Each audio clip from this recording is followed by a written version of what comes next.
Good morning, good afternoon, good evening, good night, everyone. Welcome back to the Womanium Global Quantum and AI Program 2024. I see many familiar names joining. That is wonderful. Thank you for joining again on meanwhile day 7 of the program. I am very curious first. How are you all doing? Is it all going well? Is it too busy? Is it a steep learning experience, or is it something you have experience with already? I am very curious for your comments.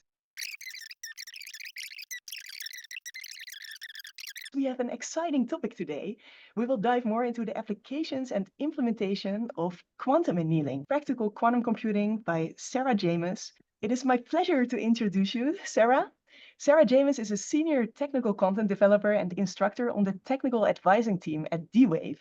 And in her role, she is responsible for creating and delivering training courses. Sara earned her bachelor's degree in pure mathematics from the University of St. Joseph, and then moved to Arizona to start a new career. In 2019, she received her PhD in applied mathematics from Arizona State University, and then was in academia. She was an assistant teaching professor, and now we are happy to welcome her from D-Wave, giving a keynote on practical quantum computing. Sara, please take it away. Awesome. Thank you so much, Marlu. Hello, everyone, and thank you for joining our session today. I would like to also thank the organizer, Marlu, and for having us here and give us this opportunity. So Berta from D-Wave is also here to help answer questions that are related to hardware. We're going to leave some time at the end to answer all your questions if you have any. So today, basically, we will practice what you learned and saw from Berta on Monday. We will go ahead and explore how to use the quantum annealer for some real-world application problems. Now, D-Wave is a practical quantum computing company, and our main focus is basically to unlock the power of quantum computing to benefit business and society. Now, to make our quantum annealing computers and hybrid solver accessible to our customers, we offer cloud-based services that provide real-time solutions. Now, on Monday, Berta introduced you to the Advantage Quantum Annealer and talked about different things such as what's a quantum annealer, how our QPU are implemented and built, and so on. Today, I'm going to talk about how to use the quantum annealer. So we will first discuss LEAP, and LEAP is going to be our, sorry, I think here we go. LEAP is going to be our quantum cloud based that basically is going to provide you with real-time cloud access to our system. And we're going to also go over the user interface, which is basically going to be our open source tools and tablets that's going to help you to construct your problem for the quantum annealer and communicate with the solvers that we have. So our goal for businesses is basically to use the application on a regular basis. And then for these type of businesses, our goal is to help them find the optimal solution to their most complex problems. Now, to send problems over to the QPU or quantum processing unit, we use Ocean Software Development Kit. This is a package of Python tools where everything is open source. Now, there is different layers in our software development kit that are going to be outlined as follow. On the lower level, we have the computer resources. Usually, developers can write programs that are embedded directly to our QPU, or they can use the hybrid solver, which is basically a combination of classical computers and quantum computers. Now, the classical computers can be CPUs and GPUs. Now, on the second level here, we have the Ocean software level. First, we have the samplers. The samplers are going to be what's going to make the connection between your problem and our QPU or hybrid system or classical computers to be able to solve your problem. And what you guys need to know that the problems that are suitable for our QPU are going to be quadratic models. They can be binary quadratic model, constraints quadratic models, and so on.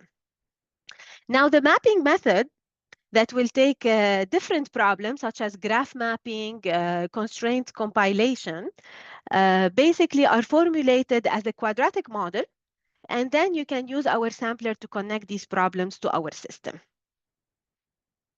And now on the higher level, we have the applications. Basically, developers are going to have their own application. It's going to be specific for some businesses. And for example, we have the portfolio optimization, employee scheduling, and so on. And as you start working on the application, basically, you will build your own packages and pipelines. Now, to learn more about how to access our Ocean SDK, we have an active and growing GitHub repository that I would highly suggest to check. Today, we're gonna basically look at how to build a problem and how does that look on our QPU. So basically, we will go over a few applications to discover that together. Okay, before we start, few things for you to just like a recap. We're going to describe what an optimization problem, but before doing that, remember that on Monday, Berta basically explained that quantum annealer is a method that uses the quantum mechanics to solve optimization problems. So basically, how do we describe optimization problems? We will explore different approaches in expressing optimization problems today, and we're going to talk about a few mathematical models that we can use to submit problems to D-Wave Sampler for a solution. Now, once you identify your optimization problem, the next step is going to be to represent this optimization problem. How do we represent it? We represent it by defining our objective function and constraint.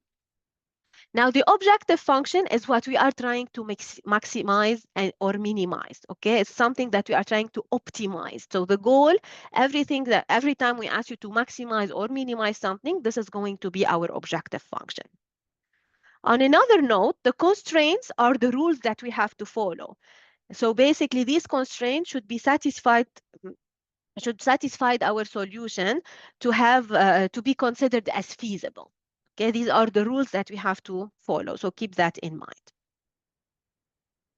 Now, how do we know what's our objective function?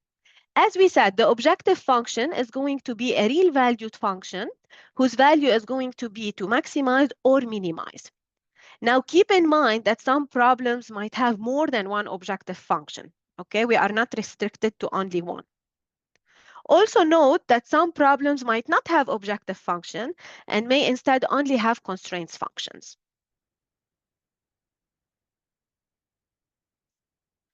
Now remember, when using quantum annealing, we minimize our objective function subject to some constraint. So if originally the objective function was phrased as a minimization function, we are all set and good to go. Now, what would happen if we ask you to maximize something? Then in this case, we're going to need to use a mathematical transformation to adjust from maximization function to minimization function. And to do so mathematically, what you guys need to know that the input when maximizing a function is equivalent to the input when minimizing the inverse of this function. So these two are equivalent. And in mathematics, arg means argument of a function. So this means it's the input value or the x-coordinate of a function. Okay, so keep that in mind that these two are equivalent because we're going to use them for our application. Now, how do we define our objective function? Now, how do we define our constraints? Sorry. So our constraint, as we said, these are the rules that we are going to follow. Okay, and these rules should be satisfied for the solution to be considered feasible. Now, keep in mind that also it's very possible in a problem that you might not have any constraints. And basically, you're going to only have objective functions. Now, next, we're going to talk about what's a BQM or binary quadratic model. If you need to submit something or any type of application problem directly to our QPU, you will work with binary quadratic model. Please do not forget that and keep that in mind. And the BQM usually have binary variables, which means basically that the variable can take any two values. So it can be 0 or 1, true or false, and so on. The BQM, or binary quadratic model, is the sum of linear terms and pairwise quadratic terms. The xi's are in here are going to be our binary variables, and we're going to assume that they are 0 or 1. A and B here are going to be our adjustable constants. A is going to be the linear biases, and B is going to be the quadratic biases in this case. Now, your goal is to model the problem as an objective function as constraints. So first thing, what you guys have to do, you're going to start by reading the problem. You're going to find the problem domain. Then we have to define our binary variable in this domain. Then we're going to write a minimization function that's basically going to incorporate the objective and constraint together.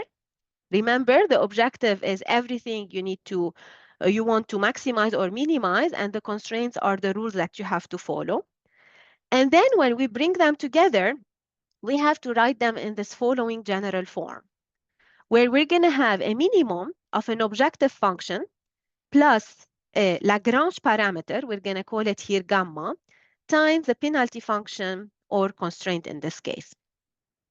What you guys need to know that this Lagrange parameter basically is going to control the severity of the penalty for violating the constraint. Okay, and we also use it basically to balance between the penalty and finding a feasible solution.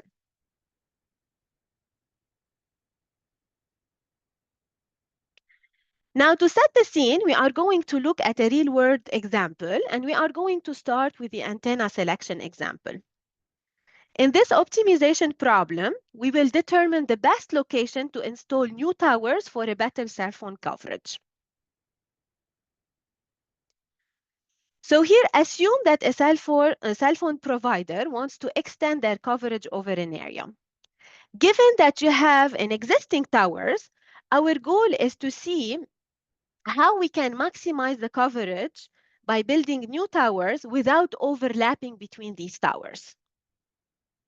So the image here on the left is going to provide you with the red dots. The red dots are going to be all the current antennas. And the green dots in here are going to be all the ones that are potentially going to be installed. Okay? And the image on the right here, we're going to include basically the same information. So we're going to have the current antennas, which are the red dots, plus what we're going to have the blue dots, and these are the location of the new towers that were installed.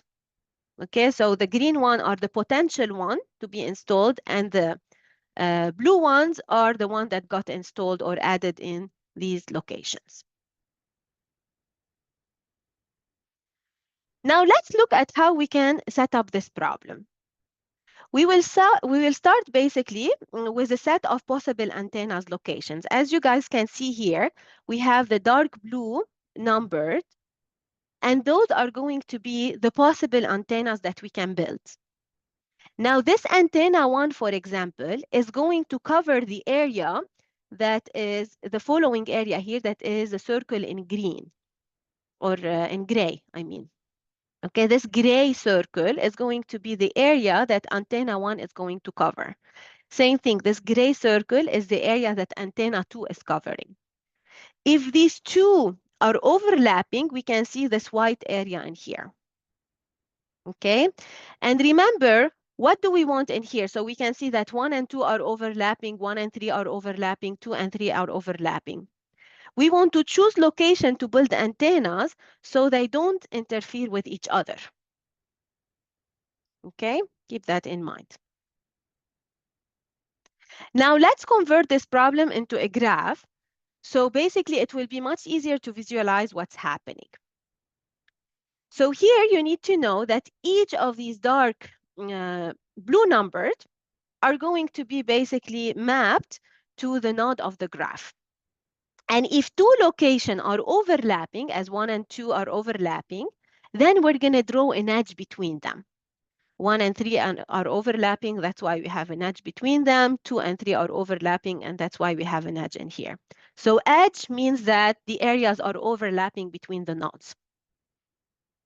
Now, as we convert this graph problem, what we were basically looking, we were looking at where do we build antennas, and now we are looking at what is the best subset, okay?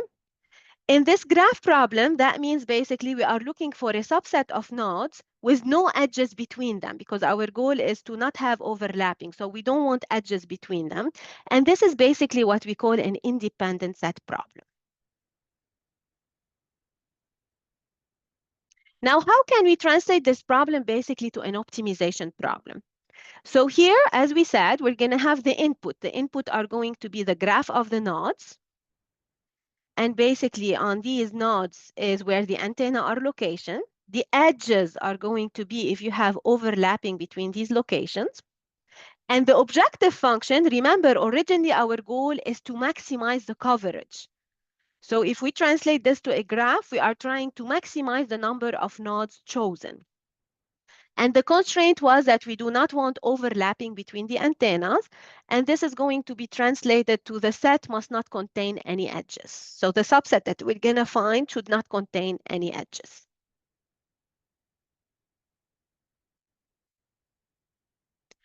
Now, in this example, we're going to take a quick look at the input and output in this case. So if we run this problem, the subset that's going to be returned to us, or the solution, is going to be these red nodes, 2, 5, and 7.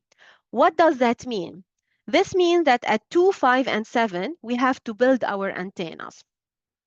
Now, keep in mind that this is not the only solution that we might possibly have. We can have other solutions. Now, to write our binary quadratic model for this problem, we're going to need to select the antenna location. So we are going to use binary variable to choose whether or not we have to build an antenna in this location. So we're going to define x sub I as our binary variable. If x sub I is equal to 1, this means that the antenna is selected, so we have to build an antenna in this location. If x sub I is equal to 0, this means that the antenna was not selected. So if we take a look at the graph in here, you can see that at 2, 5, and 7, we have to build antennas, and this is the subset solution that we got when we run our problem. That's why x sub I in this case are going to be equal to 1. Whereas on the blue nodes, we are not going to build antennas because they were not part of the solution. So we're going to set our binary variable in this case to be equal to 0. Now, how do we write our objective function using the binary variable that we just defined? Remember that our objective function was to maximize the number of nodes selected. So basically, what we are going to do, we are going to add up all the nodes' binary variables, and we're going to find its maximum. Now, again, remember that quantum annealer basically seeks the minimum energy solution. Then to be able to use this objective function, we're going to need to convert it to a minimization. And to do so, we're going to just need to multiply our summation by -1 and take the minimum. Okay, remember that these two are equivalent. Now, how do we represent our constraint using the binary variable that we set up? To explain that part, we're going to go ahead and take one edge only for now. Okay, then we're going to expand it to all the edges. Now, remember, our constraint basically was to not have any overlapping between antennas, between the areas of the antennas. So in other words, we need to make sure that we do not have any edges in the set. What does that mean? This means that any adjacent nodes are not supposed to be selected. Now here you can see that our nodes can be 0 or 1. So in other ways, we can have 4 different possibilities. We can have or both of them are zeros, one of them is 1, the other one is 2, and or both of them are selected and both of them are 1. If we take a look at here, if both of them are not selected, that's perfect. That's true. That's what we want. If one of them is selected, that's also really good. That's what we want. If both of them are selected, that's not what we are looking for. Okay, we do not want overlapping. So we do not want both of them to be selected. That's why here we have false. Now for the cost value, what we are going to do for the first 3 rows, we're going to provide it with the lowest value. We're going to assume that it's 0. Why did we do that? Because all of these gave us a true, which means that we did not violate our constraint. Okay, remember, our energy is going to give us the lowest value if we have a good optimal solution. That's why here we chose 0. Whereas the last row, we can see that it violated our constraints. So we're going to need to penalize it, and we're going to penalize it by choosing a value of 1. And keep in mind that 1 is an arbitrary choice.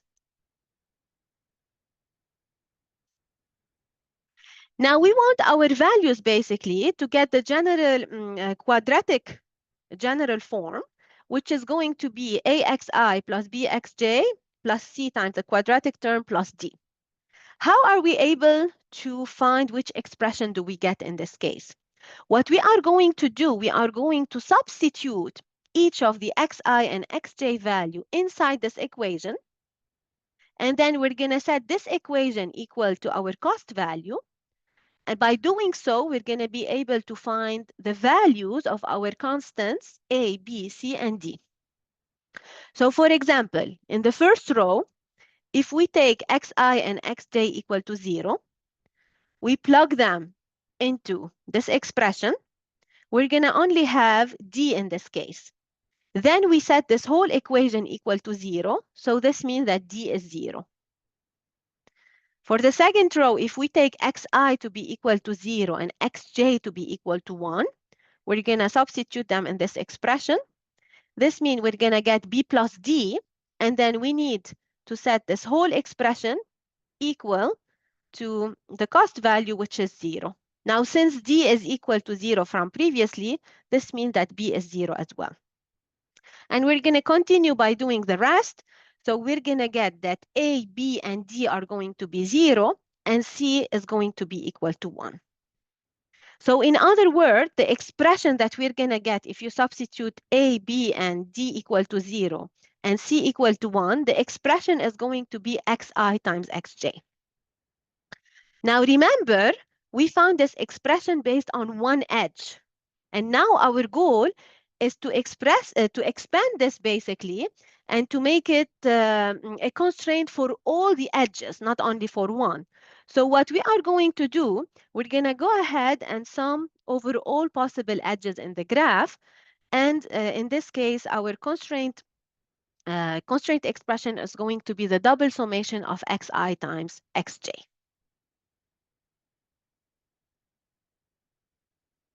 Now, a quick recap that the objective function that we found is the minimum of negative the summation of xi, and the constraints is the double summation of xi and xj. If we want to go ahead and combine our objective and constraints, remember our main goal is to represent or formulate this problem under this form as minimum of objective plus the Lagrange parameter times the penalty function or the constraint. If we substitute the two mathematical equations for objective and constraint, basically we're going to get the following equation that we are looking for. Perfect. Now we have built a model for our problem. We're going to need to construct that model in a way that will be able to map to the D-wave engines. Now we are ready to solve our problem by using the D-wave technology. Before we do so, there are a few steps that we're going to need to follow. Number one, we're going to need to create the problem with the Leap service and Ocean SDK tools. Then we're going to need to import our packages from Ocean SDK. Moving forward, we're going to need to build our binary quadratic model for the problem. Then we're going to set up a sampler. And by setting up a sampler, what does that mean? This is going to make us have the connection between our problem and our QPU. And then we're going to go ahead and send the BQM to the sampler. And finally, we're going to go ahead and evaluate our results.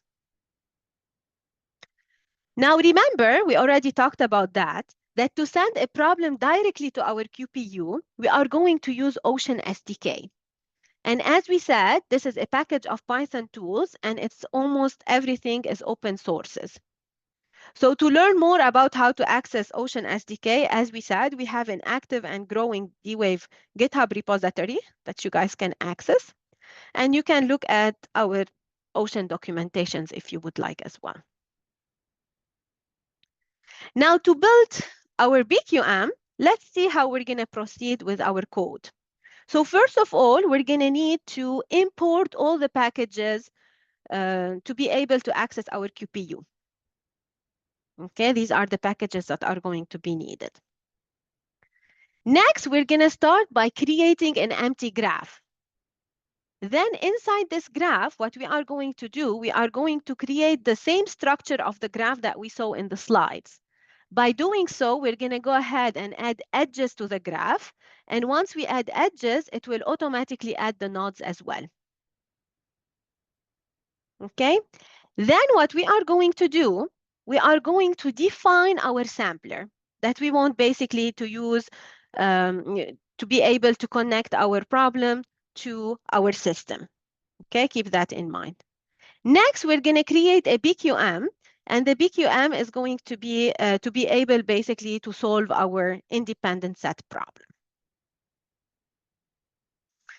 Now, to be able to add our objective function to the BQM, that's a quick reminder that the mathematic format of our objective function was the following expression in here.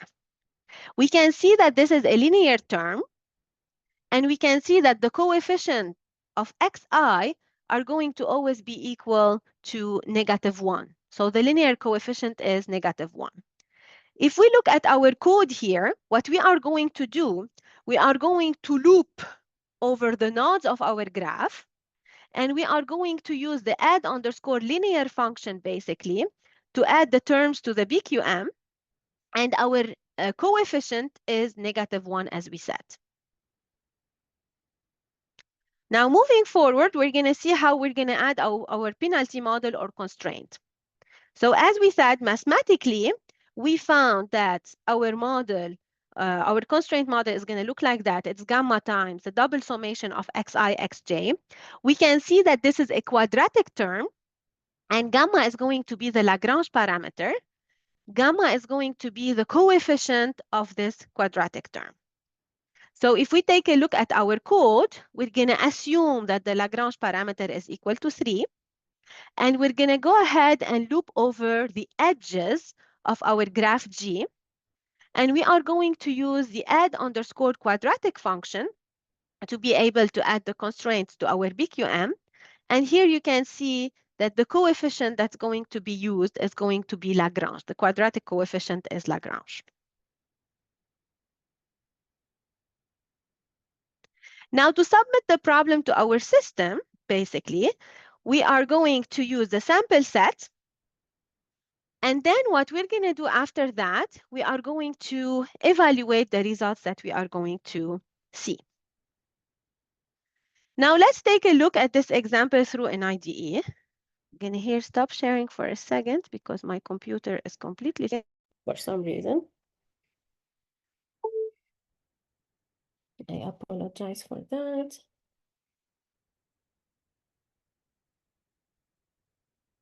Yeah.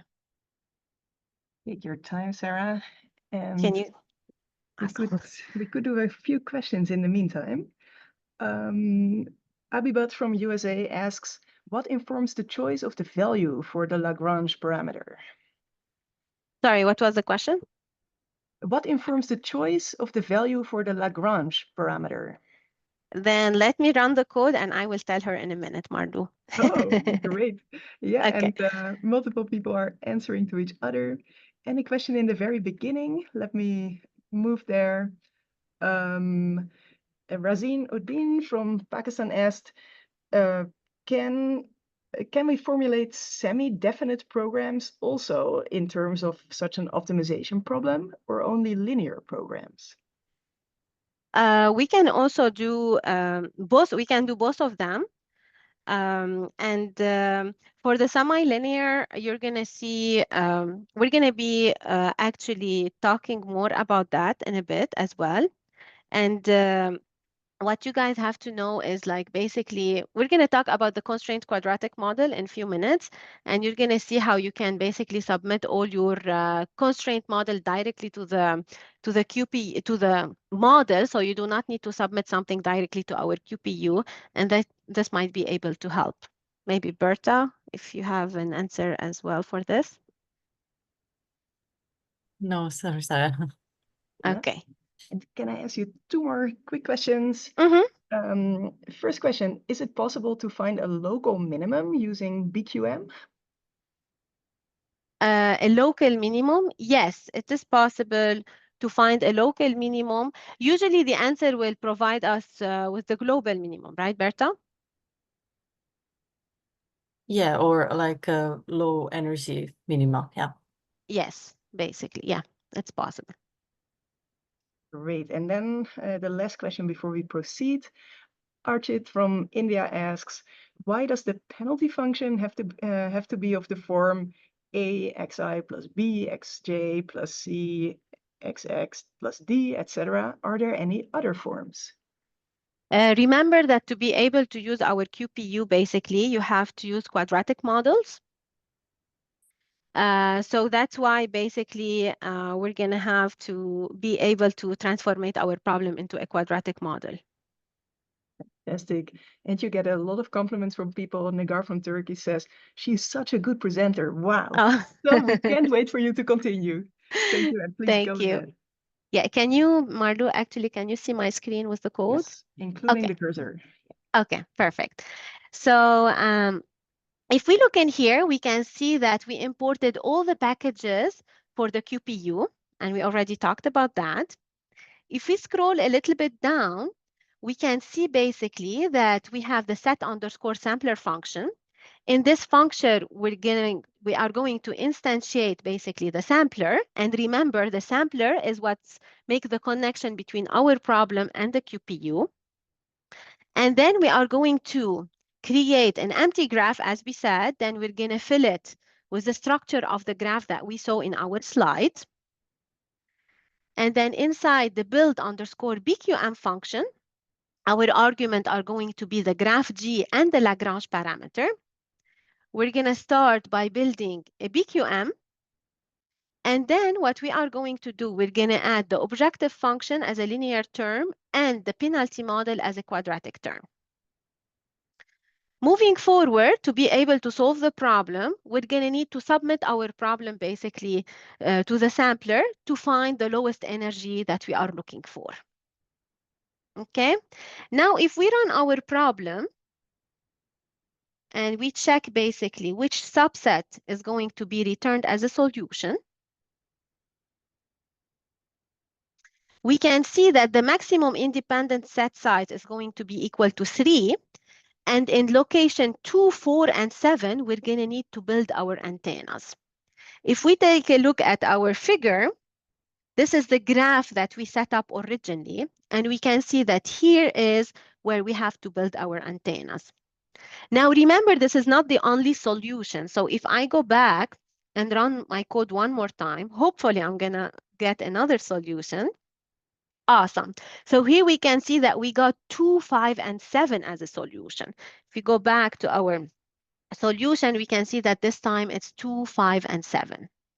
Now, if you are curious to check our sample set or which type of solution, which subset are we getting in our solution, you can go ahead and print this sample set if you would like. Let's run it one more time and see what do we get in this case. Perfect. So here we can see that we got 4 different subset solutions. So we can have 2, 4, and 7, for example. You can have 1, 4, and 7, and so on. And to answer the question that Marlu just asked me, here we can see that the Lagrange parameter is set equal to 3. Usually, if the Lagrange parameter is too low, basically the solution is not going to satisfy our constraints. So we have to keep on increasing the Lagrange parameter to satisfy the constraint that we are looking for. Now, how do we decide what's the first value in this problem? Since the energy solution is equal to -3, you're going to set the Lagrange parameter to be the absolute value of -3, and that's why we started with 3. So you can see that you can take 3 or a higher value or something closer to 3 that is higher than 3. And you are still going to satisfy the constraints that you are looking for. Okay? Now, one more thing I would like to show you. If you would like, for example, to print, if you would like to print our BQM, the binary quadratic model, and check it out, here we're going to go ahead and print it out. And we're going to see in here that these are going to be the linear term. Remember that the coefficient of the linear terms were -1. The coefficient of the quadratic terms are 3 because it's the Lagrange parameter. We already talked about that. So basically, this is the BQM that you are going to see. Awesome. Now let's stop this one and go back to the presentation. And Mardu, let me know if you can see that. Perfect. Okay, awesome. Thank you. So what we talked so far, we went over an example that's going to send our problem directly to the QPU. But keep in mind that we have other powerful hybrid solvers that can be also used. Instead of sending something directly to the QPU, you can use our hybrid solvers.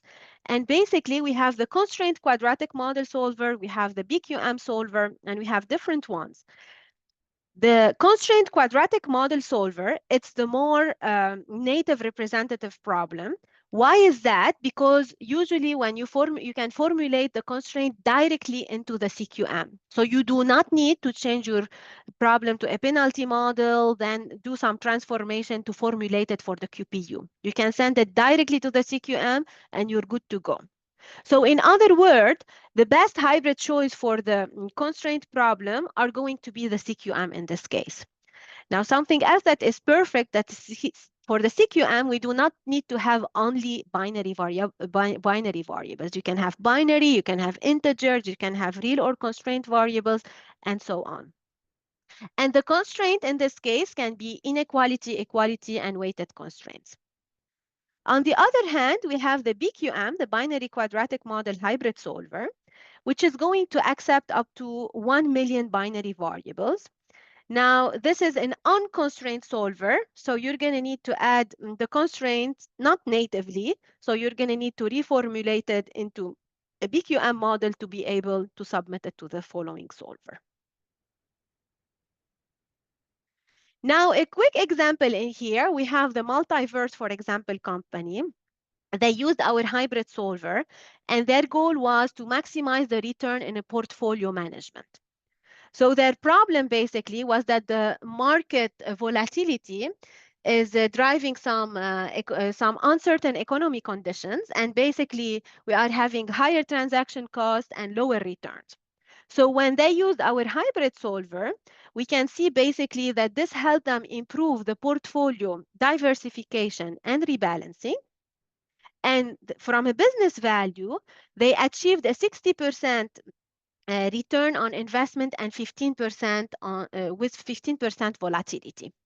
Okay, if you would like to read more about that, you are welcome to look at our resource library. Now let's explore more the CQM, the constraint quadratic model. So we're going to go over a portfolio optimization example. The goal of this example basically is to optimize a portfolio of stocks by using our hybrid CQM solver.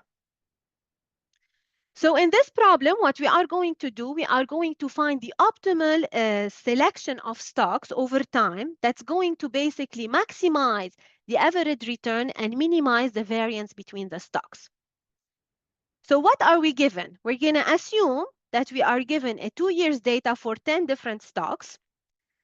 And these stocks are used basically, and their average return rates are calculated on a daily closing prices. The 10 stocks that are going to be considered are listed here. And you are given the daily closing prices and monthly return for each stock during that time period. Okay. Now today, we are going to go over a small portion of this problem. We're not going to have time to go over all of it, but you are welcome to explore the whole problem on our D-Wave GitHub repository. Okay.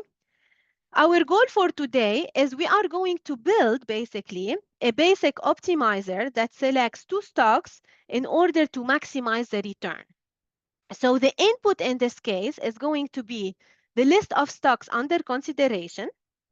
The objective function is what we are trying to maximize or minimize. So in this case, we are maximizing the returns. And the constraint is going to be that we need to pick only two stocks, exactly two stocks. Now, again, to be able to solve our problem by using the D-Wave system, we're going to need to follow similar steps that we talked about before. We're going to need to create the problem. Then we're going to need to import the packages from Ocean SDK. We're going to set up a sampler. We're going to send these information to the sampler. And then at the end, we are going to evaluate the results. Now, first, we will go ahead and define our variable as binary variables, where we're going to choose whether a stock is selected or not. So we're going to define SI to be equal to 1 if that stock is selected, and it's going to be equal to 0 if that stock is left behind. How do we code that?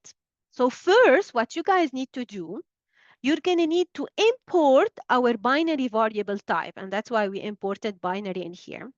Then we're going to go ahead and list the 10 stocks, and we're going to list them under the stock codes list. And then at the end, we're going to define our binary variable with the label of STK that's going basically to correspond for each stock in the stock codes list that we just defined.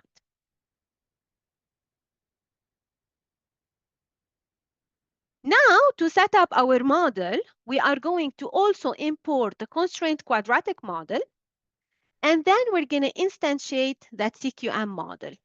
By instantiating this model, we will be able basically to define our variable, and we're going to be able to add our objective function and CQM directly to the CQM model in here. Our objective function, remember, was to maximize the return. So basically, we are going to add up all the returns. How do we do that? We're going to go ahead and sum up over the 10 stocks that we have by multiplying the return of each stock times the binary variable of the stock. And the goal is to maximize this function in here. Now, remember again that quantum annealer is looking for the lowest energy solution. So basically, to be able to change this problem from a maximization to a minimization, we're going to need to multiply this problem by -1 to convert it. Now, how do we code that? What we are going to do, we are going to use a set underscore objective function, basically, to be able to add the objective to our constraints. And here you can see that we added the summation that we have in here. And now to define our constraint, remember that our constraint was to pick exactly two stocks. So to be able to do so, just remember that if you add up all the binary variables that we have and set it equal to 2, this is exactly what we are looking for, right? We are picking exactly two stocks. So if you add all the binary variables and set it equal to 2, this is exactly what we are looking for. What does that mean? We're going to start at first in our code by defining the sum needed to be equal to, which is equal to 2 in here. Then we are going to use the add underscore constraint function, basically, and we're going to add it to the CQM. And here we're going to have the sum of all the binary variables should equal to number 2. Now that our model is complete, we are going to select our solver. Remember that the CQM is only used as a hybrid solver, so we're going to need to import basically and instantiate that solver as our sampler. And again, remember that the sampler is going to be the connection between our problem and our solvers.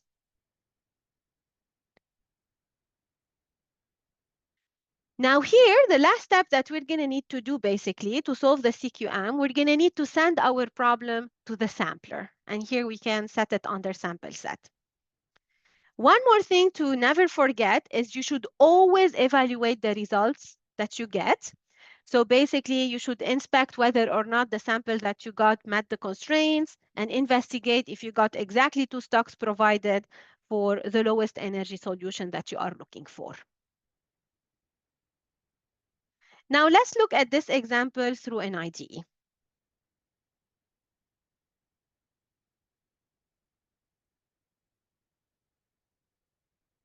So here I'm going to connect to CodeSpace. For the IDE, you can connect internally if you would like. All these information are on our documentations, so you are welcome to check them out as well. Awesome. So here what we're going to have, first, we're going to need to import all the packages needed. Then under the define underscore variables, the argument is going to be stock codes for our function. And we're going to define our binary variables. And we are going to loop over the stock codes list as we talked a few minutes ago. Now, under the define underscore CQM function, we are going to initialize the constraint quadratic model. Then we are going to add the constraints and then set the objective function. And then for the next function, it's sample underscore CQM. Basically, we're going to need to define our sampler as a leap hybrid CQM sampler. And then we are going to send our problem to that sampler to check our result. This is going to be stored in sample set. Here we can see that the 10 stocks that are considered are going to be listed here. And then the number of stocks to buy, we are restricted to exactly 2. That's why this is equal to 2. And now if we go ahead and run our problem to check which 2 stocks are going to provide us with the maximized return, we are going to see that our solution is going to be, here we go. The best feasible solution for the 2 stocks that we got is going to be SFL and GE in this case. Now, if you would like to rerun this code and check our CQM, for example, if we want to print the CQM, here you can see that the objective function was the product of the return and the binary variables. So these are the return of each stock time its binary variable, the return time the binary variable. And the constraint was the sum that all the binary variables has to be exactly 2 because we are picking exactly 2 stocks. So here you can see that the sum of all these binary variables is set to be equal to 2. Okay.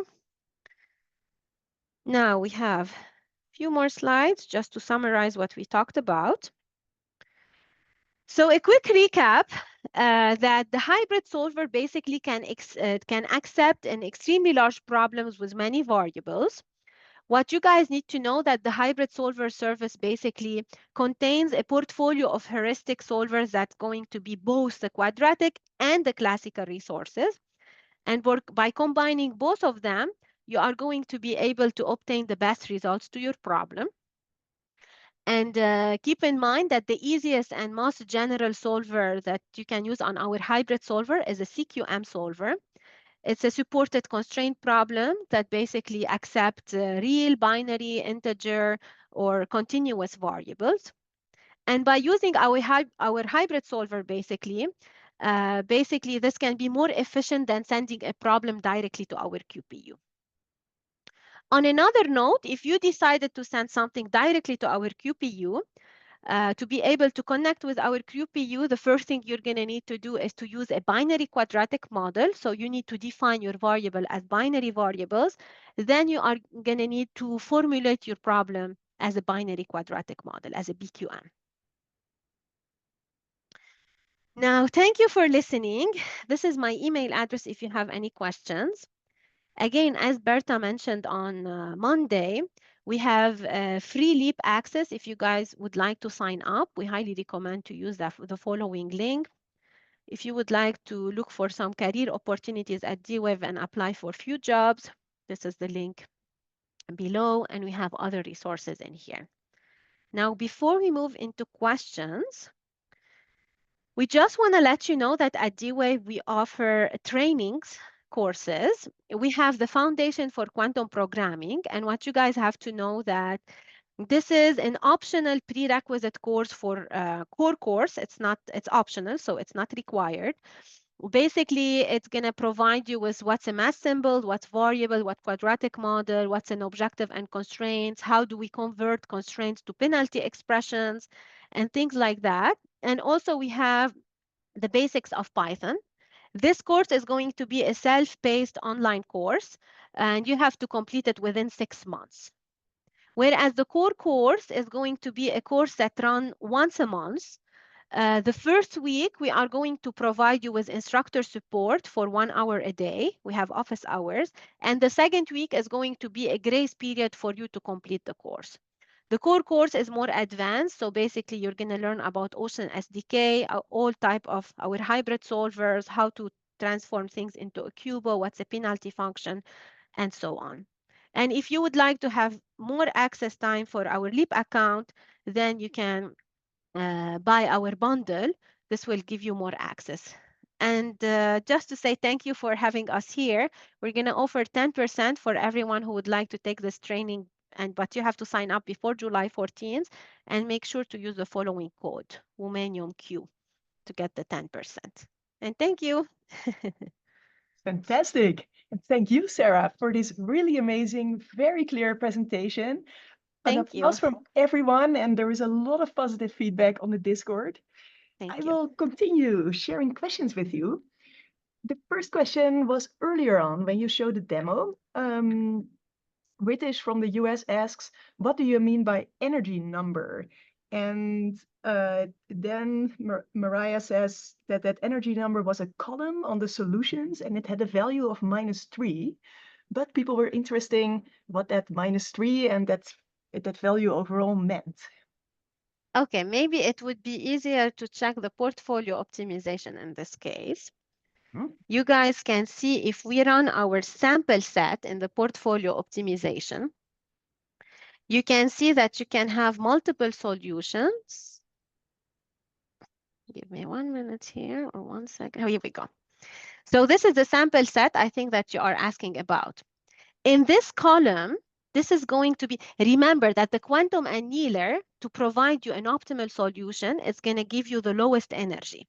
Okay, so if we look at all these energies in here, we can see that the lowest one basically are going to be set to negative 0.003257.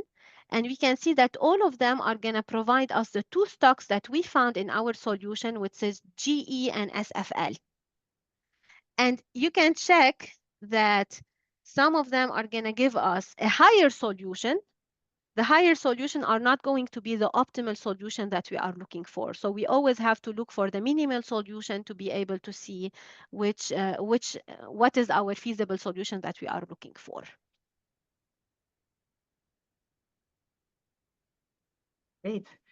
Then Apurva asks, what is the complexity or the time complexity of this problem? Can we compare it to an augmenting graph algorithm that is the solution to some types of maximum independent set problems? What you guys need to know that when you submit something basically directly to our QPU, there is a fixed time for our programming in the qubits. So basically, it's a fixed time. And if you submit something for the hybrid solver, like the CQM, then you can set the runtime for your problem. So keep that in mind. And usually when you submit something to the hybrid solver and set that time, it will go in a queue until it arrives to your problem, until the QPU reach your problem. And usually this queue is between 2 to 16 seconds to reach your problem on average. So if you send directly to the QPU, it's a fixed time for for programming the qubits, whereas for the hybrid solver, you can set a time parameter for you to run the problem. Then Abibat from the US asks, what is faster, BQM or CQM? It depends. When you say BQM, you should make sure that you are using only binary variables. You can still use these type of problem. Like if you have a binary variable, you can still use the CQM. But remember, when you use the CQM, you have to literally send your objective and constraint directly to the model. You do not need to formulate anything. So for the results, they might look kind of similar. It's much faster to use the CQM instead of formulating the whole problem for the BQM. Great. And Dylan from Philippines, thank you also for your answer and your help. Then the next question was about the stock market.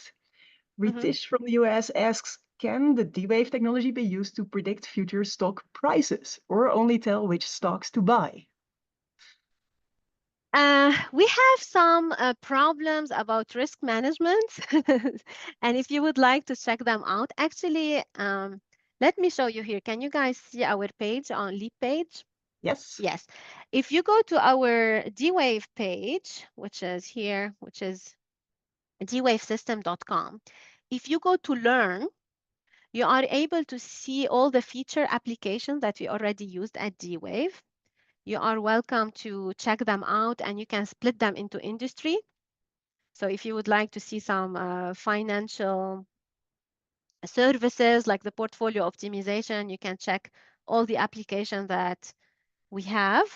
And also, for example, you can check all the resources libraries that we have as well. It's in here. And on another note, you can check all the publications. Okay, and we have webinars that runs monthly, and they are also recorded. Some of them are based on portfolio optimization. You can go back and watch the recording if you would like.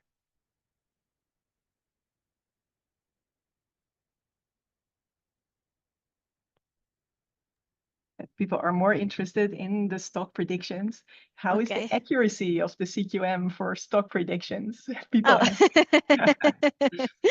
This was like an example to show you. By the way, usually what we showed was not enough. So we showed basically how to maximize the return of a function. But keep in mind that usually when you play with stocks, you also have to check the variance. We didn't have time to go over this. So please look into the repository, because basically you can check at the, we talked about this in which slide actually? We talked about how to minimize the variance between the stocks. And by doing so, basically, you're going to get a maximized return and minimizing the risk. And I think this will also answer the previous question. And it will help also with the volatility.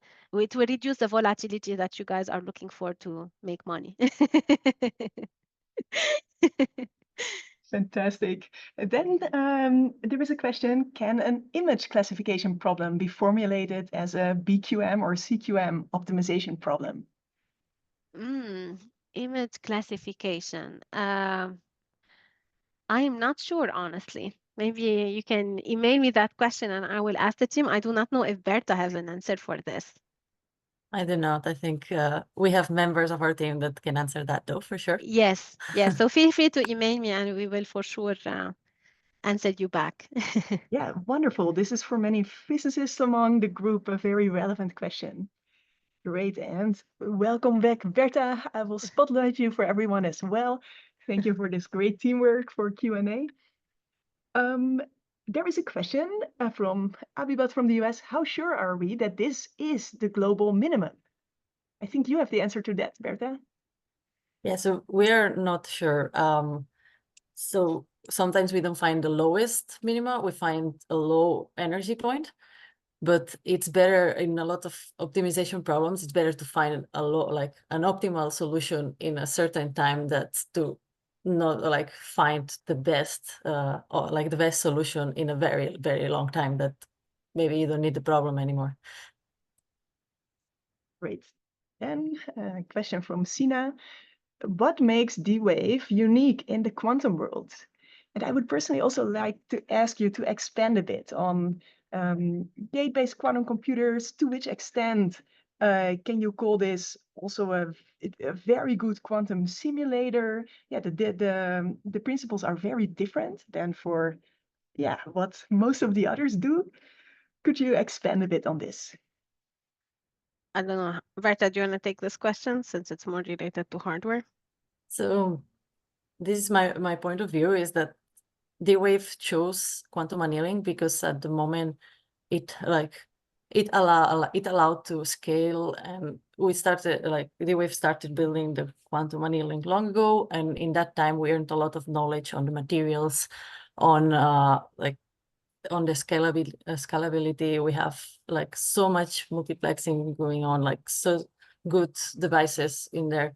So I have the feeling we start with an advantage once we started with the gate modeling effort, because we have already done so much on the work on the processor. And they pose different challenges for sure.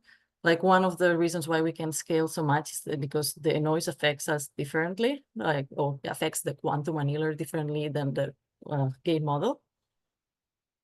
But they do solve different solutions. So I think both of them are useful for our world right now. I think the quantum annealing is doing much better in the optimization problem. So it's good that we have that effort there, but I can see there's some problems that they are will be only solvable with the gate model. That's why we are also putting an effort in that other side. Yeah, I totally agree with you, Berta. And just keep in mind that it's much easier to build a quantum annealer than a gate model. And usually our problem does not need to be fully connected. And as Berta said, it's mainly specialized in optimization problems. Yes, and you've been around for more than 20 years, is that right? Making it one of the most Correct. mature technologies, I would say. Fantastic. Then about the free access plans on the D-Wave annealers, what are the limits to those? How much time can you get? Are there other limitations? Yeah, so basically you get 1 minute per month, okay? And if you provide, let me show you here. So this is my developer. What would that be equivalent to in terms of solving a problem? Yeah. So basically, this is the developer account. It's expired for me because I have other projects that I can use. But if you guys basically connect your GitHub repository, it will be only public. If you accept that it will be only public for D-Wave, you can expand your access, and basically you're going to get 1 minute extra per month. So every month, this minute is going to renew to be able to access our QPU. Okay, so you're going to get 1 minute on the QPU every month if you basically let us use your GitHub repository as you just publish it with D-Wave only. You can press in here and extend it, and it will be good to go. And wonderful. Maybe, sorry, Sarah. Yeah. Yes, Berta? Just like how long did it take any of the brand, like how long did it take from this minute, like to put some example? I can show you. So for example, what we were just running, like the portfolio optimization, for example, in here, you can see that so far I submitted like 13 problems. You can see that I can use the hybrid solver directly to the QPU. We can see the total time that I submitted directly to the QPU is like 52 problems that were submitted, the time remaining. And if you would like to check your problem, for example, you can go to the problem status. You can go in here. You can see that we use the CQM. You can see the time limit. You can see the solution that we got, the energy that we just talked about, the sample set. And you can see the timing. For example, here we used 16 milliseconds, right, on the QPU, and the rest basically was classical, and so on. I don't know, Berta, do you want to add anything? No, I just wanted them to see, like, Yes. how much the minute can give. Yes, and also if you guys scroll all the way to the bottom, you are able to see all our solvers. So here you can see our QPU, you can see all the hybrid solver that we have, the BQM, CQM, DQM, and this is a nonlinear programming version. I think someone asked us about that. We had a question about it. Great. And stuff like that. And a few more quick questions. Mhm. First question from Suhail. Is it possible to solve air traffic management problems with D-Wave? Do you have any examples of those maybe already? Sorry, you said air traffic? Yes. Yes, we do have a few examples. I do not know if it's specifically for air traffic. You can check our resources library.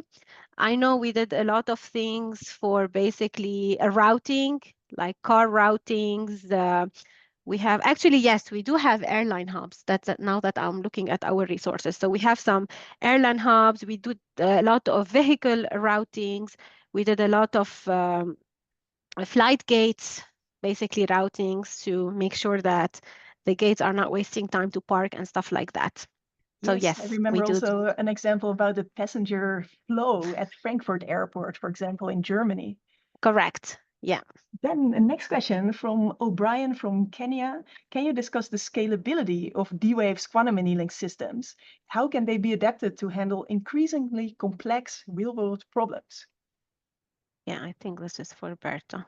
Yeah, so we're working in new designs, like we're finding new new qubit designs that allow us to keep scaling, adding more couplers. That's kind of very important to increase the complexity of the problems that we're going to solve. So we are working on new designs that allow us to increase the number of qubits as well as the number, the number of coupling between qubits, also working in the materials because we want to increase the qubits, keeping the coherence of our qubits or even improving it. So yeah, I think I'm sorry I cannot share a lot because it's ongoing and yeah. Great. Then are there any internship opportunities at D-Waves? Yeah, we do have internship. I don't know, Berta, do you know if they have to apply like on the job openings for internship? Yeah, I think they appear in the same page as the job openings. Yeah. Great. And then there is great input from people. Yara from the US and Brazil wants to start a book club on quantum finance and how to optimize. Great idea, Yara. I hope many people will join. Then if your country doesn't have access to D-Wave, I encourage you to team up with your other peers, solve problems together, and thus all work together to move the quantum field forward. Sarah, thank you for this fantastic talk. It was really excellent, really well explained, gave great insight. Berta, thank you for joining us for the Q&A as well, really complimentary. And it was lovely to have both of you here this week, steering everyone's quantum journeys forward. Thank you so much for having us. Yeah, and good luck, everybody. And we will keep in touch. Thank you. Thank you. We will take a few minutes break. But in that break, I would love to feature Haisa Bruzaka, our team member, already since 2022, a quantum optics physicist working in Denmark, but originally from Brazil. Haisa, would you like to share more about yourself, your role at Womanium, but also what you do at work and your journey from academia, now in industry, and much more? Okay, I'll try. How many minutes do I have? Well, I know that even 1 hour wouldn't be enough, but I'm joking. So hi everyone, it's very nice to see all of you here, and I hope you are enjoying our program. So as Marlu said, my name is Raíssa, and I'm originally from Brazil, and I work in Denmark. So I came here to do a postdoc in quantum sensing. This is one of my areas of expertise. And after 5 years work as a research in the Technical University of Denmark, I made a change for the industry. And now I work as an optical engineer at a company that's called NKT Photonics. And this company, we produce lasers and solutions for different partners, But in the group that I am working with, we are producing lasers for the quantum industry. So I work with different like quantum companies trying to help them and producing solutions to them. And here at Womanium, like my main function is in the hardware part. So all the hardware part, you'll see a bit of my touch there. But in general, I do a bit of everything as well, because we collaborate with each other in different ways, and it's amazing. So yes, you see me sometimes here in this video, sometimes in the Discord channel, but if you're not seeing us, we are doing the work in the background. Yes, and if you have any questions about quantum optics, quantum sensing, lasers, feel free to reach out to me. And yeah, nice to see you all here. Can you also share a bit what you do about STEM outreach for young girls? Of course, yes. So I have a full-time job. I have a baby. I work with Womanium, and I am also part of High Five Girls. That's an organization here in Denmark, and we promote like activities like hackathons, camps for young girls in STEM. I did some like quantum compute camps with them, but we have many other kind of camps like robotics, AI, whatever comes to your mind, we'll probably have one. And this is for girls between 13 and 19 years old. I'm also collaborating with some colleagues in Brazil, and they are producing material in Portuguese for high school students there. And this we'll hear more soon about. Yeah, I think this is all. So we already have a full agenda here. But yes, if you have interest in knowing more, just send me a message. It would be nice. Yes, Victor, in reality, I'm not back, and I was always here, but just in the background sometimes. Very important. If you're Yeah. interested in helping, for example, to develop materials in STEM in Portuguese, if you're from Brazil or Portugal or some other countries yourself, send Sara a message on Discord or via email, and your help will be most welcome. Yes, just reach Sara, out. we will have a couple of minutes of lab tour at NKT Photonics featuring our Sara.